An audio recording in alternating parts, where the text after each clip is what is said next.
একসময় ভেবেছিলাম ভালোবাসা মানেই হলো চিরস্থায়ী থাকা, কিন্তু সময় শেখালো পরিস্থিতির সাথে সাথে মানুষ বদলায়, অনুভূতিও বদলায়। তবে কাউকে কখনো কিছু বলিনি, শুধু দেখেছি কিছু সম্পর্ক কেবল সময়ের জন্যই হয়। আর এখন কেউ কারোর অপেক্ষায় থাকি না, কেউ থাকুক বা না থাকুক নিজেকে নিজের আশ্রয় বানিয়ে নিয়েছি, যেখানে আর কে আমাকে দেখলো, কে আমাকে ইগনোর করলো, কে আমাকে দেখবে, কে আমাকে ভালোবাসবে, কে আমাকে ভালোবাসবে না, সেটা নিয়ে আমি ম্যাটার করি না। আমি শুধু নিজেকে নিজের আশ্রয় বানিয়ে নিয়েছি।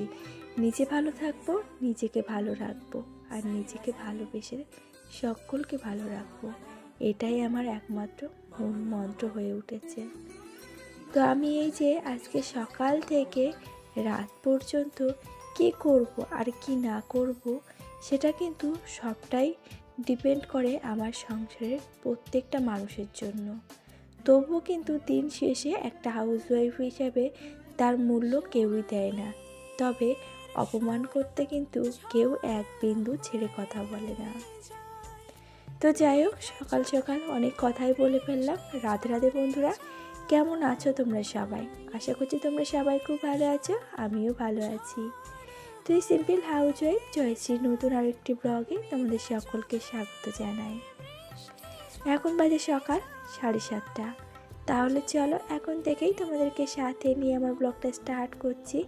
আই হোপ যে আজকের ব্লগটা তোমাদের ভালো লাগবে। আজকে না বেশ সকাল সকাল ঘুম থেকে উঠেছি, ওই বলতে গেলে 6:30টার দিকে, 1 ঘন্টা আগে। যত আগে উঠতে পারবে ততই কিন্তু তোমার কাজগুলো আগে আগে এগিয়ে যাবে। এগিয়ে যাওয়ার লক্ষ্যে আমরা হাউসওয়াইফরা সবসময় এক পদক্ষেপ আগে এগাতে থাকি, যে কোন পথে গেলে আমরা এগিয়ে যাব। এই প্ল্যানটা কিন্তু আমাদের মতন হাউসওয়াইফরা প্রতিটা সময় করতে থাকে। সকালবেলা বাসি সমস্ত কাজকর্ম করে তারপরে বিছনাটাকে গোছাচ্ছিলাম। তো গুছিয়েছিল প্রথমে তোমাদের দাদাভাই, দেখতেই পেলে বিছনাটা গোছানোই ছিল। তবে আমার আজকে বেড কভারটা চেঞ্জ করতে হবে। গোছানো থাকলেও আমি সেই কাজটা অগোছালো করে এবারে নিজের মতো করে পরিপাটিভাবে গুছিয়ে নেব। আর গোছাতে গোছাতে তারপরে আমাকে বললো, আগে চা বানিয়ে দাও, আমি খেয়ে বেরিয়ে যাব, তারপরে তুমি তোমার বাদবাকি কাজকর্মগুলো সেরো। তো সেই মতো 2 কাপ চা খেয়েছি। আর আজ তোমাদের আমার ভয়েসটা একটু সমস্যা দেখা দিতে পারে, প্রচণ্ড পরিমাণে কাশি হয়েছে জানো তো। এই যে সকাল সকাল কুয়াশার মধ্যে ঠান্ডা গরম ওয়েদার, 2 দিন আগেই দেখছিলে চাদর গায়ে দিচ্ছিলাম, আবার এখন কিন্তু চাদর কিংবা সোয়েটার কোনো কিছু গায়ে দেওয়া লাগছে না। তার মাঝে বেশ কিছুদিন আগেও কিন্তু অমনটাই ছিল, মানে কোনো কিছু গায়ে দেওয়া লাগতো না। তো এই যে পরিস্থিতি আমাদের গ্রামে আবহাওয়া বলতে পারো, তো সেখানে না অ্যাডজাস্টমেন্ট করাটা অনেকটা কষ্টের। তো আমার গলাটাই বসে গেছে, প্রচণ্ড পরিমাণে কাশি, আর সেই সাথে সাথে গলা খুসখুস করছে। তার জন্য তো দেখতে পেলে সকালবেলা লবঙ্গ, এলাচ আর আদা, তেজপাতা দিয়ে একটু চা বানিয়ে খেলাম। এটা খেলে না মানে গলাটা অনেকটা ফ্রেশ ফ্রেশ ভাব থাকে প্রায় ঘন্টাখানিক। আর এই চাটা যদি প্রায় চায়ের বদলে যদি তুমি ভাবো যে আমি কাঢ়া বানিয়ে খাবো, তাহলেও কিন্তু ওইগুলো দিয়ে তুমি কাঢ়া বানিয়েও খেতে পারো। এতে করে না গলাটা অনেকটা হালকা হবে। আর এই যে আমি এখন তোমাদের সঙ্গে ভয়েস ওভার দিচ্ছি, তার আগেও কিন্তু আমি পুরো আদা, তেজপাতা, লবঙ্গ, তোমার গোলমরিচ, দারচিনি সবটা দিয়ে একটা একদম পুরো লিকার চায়ের মতো কালার আসবে, সেটা খেয়ে কিন্তু গলাটা অনেকটা ক্লিয়ার হয়েছে। তারপরে গিয়ে তোমাদের সঙ্গে ভয়েস ওভার দিচ্ছি। আমার গলাটা প্রথমে যতটা ভারী ছিল, দেখবে কথা বলতে বলতে কিন্তু অনেকটা হালকা হয়ে এসেছে। কেননা ওটা যত খাবে ধীরে ধীরে আস্তে আস্তে তোমার গলার উপরে একটা প্রভাব পড়বে, সেটা তুমি নিজে থেকেই বুঝতে পারবে। আর এই যে বেডটা যেহেতু পরিষ্কার করেছি, সেজন্য এক হাতে কিন্তু খাটটাকে পরিষ্কার করে দিচ্ছে। আর খাটের স্ট্যান্ডে, খাটের এইসব জায়গায় যে এত ধুলো কোথা থেকে আসে জানি না বাবু। প্রায় কিন্তু আমার হাত দিয়ে মোছা হয়, হয়তো সবসময় তোমাদের চোখের সামনে হয় না, কিন্তু অগোচরে যখনই আমি কোনো কিছু করি তখন দেখা গেল টুক করে ওটাকে মুছে ফেলি। তো এই যে এখনও আবার ভালোভাবে ক্লিন করে আসলাম খাটটাকে আর সেই সাথে সাথে জানলাটাকেও। তবে আজ বেশি একটা পরিষ্কার পরিচ্ছন্ন করছি না, আজ যেহেতু তোমার মাঘী পূর্ণিমা, তো সেক্ষেত্রে একটু হালকা পাতলা শুধুমাত্র ধুলোটাই পরিষ্কার করলাম, কোনো রকম ঝুল ঝাড়া ভাড়া কোনো কিছু এইসব কোনো কিছুই করলাম না। আর তারপরে এই যে চলে এসেছি রান্নাঘরে উনানটাকে লেপে নিতে, যেহেতু রান্না করতে হবে রান্নাঘরে, ওই জন্য কিন্তু উনানটাকেও আগে সুন্দর করে গুছিয়ে নিতে হবে। তারপর পরে কিন্তু বাবুরা স্কুলে যাবে, স্নান করিয়ে ওদেরকে রেডি করে দিয়েছি। আর এই যে এখন দুজনকে ভাত দিয়েছে 2 থালায়, দুজনেই বলেছে আজকে আমরা দুজনে হাত দিয়ে খাবো। যাক বাবা, আমার একটু ছুটি হলো। তো ছুটি বললেই কি ছুটি হয়, হয়তো বাবুদেরকে খাইয়ে দিতে হয়নি, তবে তারপরে যে কাজগুলো থাকে সেগুলো তো ধীরে সুস্থে করতেই হবে।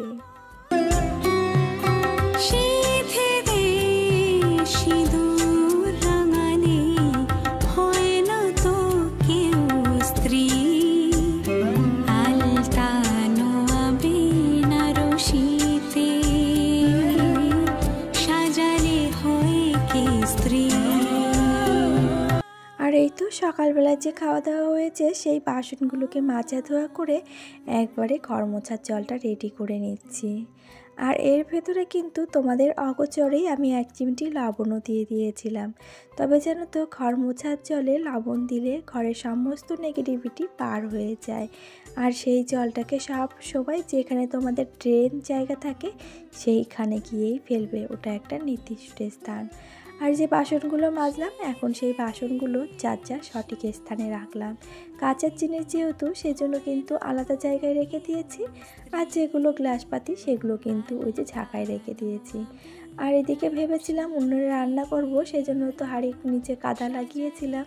তবে ফাইনাল একটা ডিসিশান হলো যে গতকালকে ডাল আছে, আর ওদিকে দেখতে পেলে যে ঝাঁকার মধ্যে সবজিপাতি আছে, তো পেঁয়াজ কলি, আলু আর বেগুন এগুলো দিয়ে ভাজা করব। তো শেষমেশ তোমার দাদাভাই বললো যে তুমি শুধুমাত্র সিদ্ধপাতি বানিয়ে ফেলো, আর কালকের যা তরকারি আছে আর আগের দিনকার যে চিংড়ি মাছের মালাইকারি করেছিলাম সেটাও কিছুটা ফ্রিজে আছে, তো ওটা দিয়ে আজকের দিনটা চালিয়ে দেব। ওই জন্য আমি ভাতটাকে বসিয়ে তারপরে এই যে ঘর দোরগুলোকে সুন্দর করে মুছে নিচ্ছি। তবে এরই সাথে বলে রাখি, আমার আজকের ভিডিওটি তোমাদের কেমন লাগলো একটা কমেন্ট করে জানাতে ভুলে যেও না। আর যদি ভালো লেগে থাকে তো প্লিজ একটা লাইক করে দিও। আর নতুন যদি কোনো বন্ধু আজকে আমার ভিডিওটি এই পর্যন্ত দেখে থাকো, ভিডিওটি দেখে ভালো লাগলে চ্যানেলটিকে সাবস্ক্রাইব করে চ্যানেলটির পাশে থেকো। আর পুরনো বন্ধুরা যারা এই কাজটি করে রেখে দিয়েছো তাদেরকে জানাই অসংখ্য ধন্যবাদ আর অনেক ভালোবাসা। আর ভাতটা হতে হতে কিন্তু আমার ঘর মুছে স্নান করা হয়ে গেছে। এই যে ঠাকুরের ফুলটাকে তুলছি, এরপরে গিয়ে আমি ভাতটাকে উপর দিয়ে মানে ভাতটার ফ্যানটা ছেড়ে দিয়ে তারপরে চলে গেছিলাম ঠাকুর ঘরে। আর ঠাকুর ঘরে এসেই আগে এই যে ধূপ দ্বীপ জ্বালিয়ে নিচ্ছি। আর এটা কিন্তু সব থেকে বড় জরুরি কাজ, ঠাকুর ঘরে এসে তুমি যে কাজটাই করো না কেন সবার প্রথমে কিন্তু তুমি ধূপ দ্বীপ জ্বালিয়ে সব কাজগুলোকে করবে। আগে ঘরটা মুছে নিয়েছিলাম, ওদিকে তুলসী তলায়ও জল দেওয়া হয়ে গেছে। আর এবারে ঠাকুর ঘরটাকে সুন্দর করে ফুল যে কটা পেয়েছি সব কয়টা দিয়ে সাজিয়ে নেব।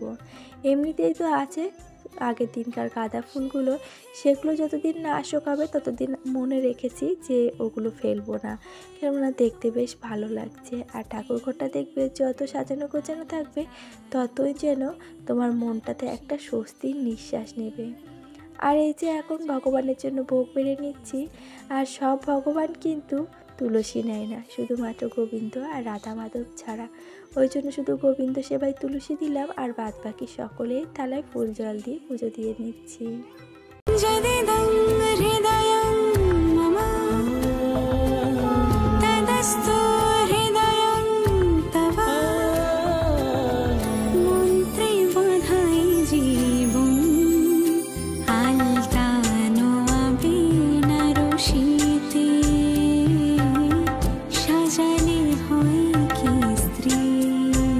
আর এই তো পুজো দেওয়া কমপ্লিট হয়ে গেছে। এখন এই যে ঠাকুর সেবার জন্য ঠাকুর ঘরের পর্দাটাকে টেনে দেবো, যতক্ষণে পর্দা টেনে দেবো ততক্ষণে আমি একটু দিকে মন্ত্র জপ করে নেব। আর এই যে দেখতে পাচ্ছ গাঁদা ফুলগুলো, এগুলো কিন্তু আজকেই কীর্তি করেছি।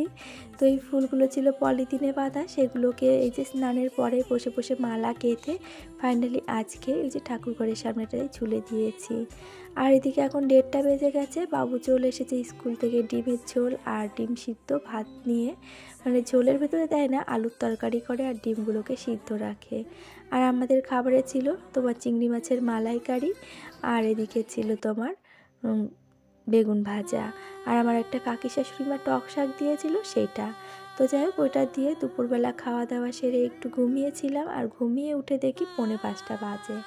তো আজকে একটু দেখছি সকাল সকালই সন্ধ্যা নেমেছে, আজকে যেহেতু একটু কুয়াশা কুয়াশা ছিল, তো ওই জন্য তাড়াতাড়ি করে আমি এদিকে উঠানটাকে ঝাড় দিয়ে নিচ্ছি। আর এদিকে মনে হচ্ছে না কুয়াশা হয়েছে, কুয়াশা না গো, ওই যে আমার ঘরের পাশে যে আমি পলিথিনগুলো ফেলে রাখি সেই পলিথিনগুলোকে ধরিয়ে দিয়েছি, তো সেই জন্য প্রচুর ধোঁয়া হচ্ছে, মনে হচ্ছে যেন এখনই সন্ধ্যা নেমে গেছে। আর এই যে কুকুরটা শুয়ে আছে, এটা আমাদের বাড়ির পোষা কুকুর, ওর নাম হলো টমি। তো জানো তো, ওকে আমি বলেছি যে দরজায় শুবি না, ওই খাটটার উপরে শুবি। তো ও বেচারা এখন আর দরজার কাছে না ঘুমিয়ে ওই খাটের উপরেই ঘুমায়। জানো তো, মানুষকে কখনো কোনো একটা কথা বলে দেখবে, সেই মানুষ কিন্তু তোমার কথায় কখনো কান দেবে না, কিন্তু একটা পশু সেও কিন্তু বোঝে যে বাড়ির মালিক আমার দরজার সামনে শুতে বারণ করেছে, এই খাটটার উপরে শুতে বলেছে। তো দেখি বেচারা সেই খাটের উপরেই শুয়েছে একদিন আমি বকা দিয়েছি বলে। তবে কি জানো তো, সারাদিন যতই পরিশ্রম করি না কেন, তবুও মনে হয় এই সাধারণ জীবনযাত্রায় আমি খুশি। সকাল থেকে সন্ধ্যা হয়ে যায়, কত কি কাজ করতে হয়, তবুও মনে হয় একটা না একটা স্বস্তির নিঃশ্বাস ছাড়তে পারি বাচ্চা দুটোর মুখের দিকে তাকিয়ে। আমরা এর মাঝে 2 কাপ চা বানিয়ে খেয়েছি, তারপরে বাবুরা বই পড়ছিল, ওদেরকে একটু টিফিন বানিয়ে খেতে দিয়েছি। তাহলে চলো আজ আসি, সকলে খুব ভালো থেকো, আবারও দেখা হবে।